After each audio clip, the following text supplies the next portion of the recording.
What's going on, guys?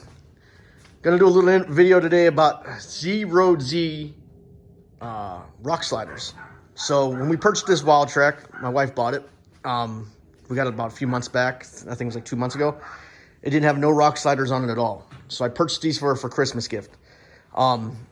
She got them. We got them in. We love the looks of them and everything. But when we went to put them on, I ran into a little problem mounting them because I didn't have rock sliders on it before.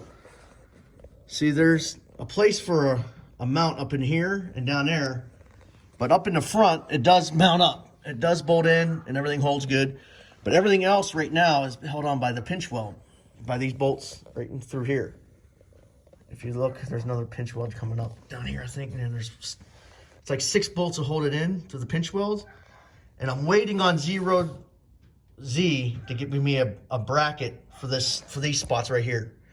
But all in all, I love the way they look. They tuck up underneath really well. They're a lot better than some of the other ones people have on theirs. But it's just a little issue right now. They said that they have them made. If you look how it fits nice and tight right there. They have them made now, a prototype or something like that. They said it mounts, and they're starting to cut new ones, make new ones, and they'll get back to me whenever they get them in.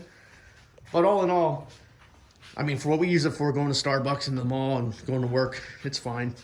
It's not a big deal. I don't see the big deal with it right now. I stand on them. I'm 250. My wife stands on them with no problem. They hold our weight with no problem. I can show you through the pinch welds. So it's not like this is me jumping on it. You know, it's not hurting anything. So, I mean, I'm not going off-roading with it right now. It's no big deal.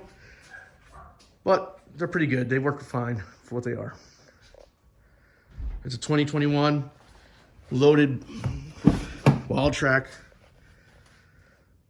So just wanted you guys to know, I see people posting up online they're going to order these, and that's the problem I had. I will post a picture of the email that they sent me, but I guess they're working on it and they're having it done here pretty soon. So this is all for now, guys. I'll talk to you later.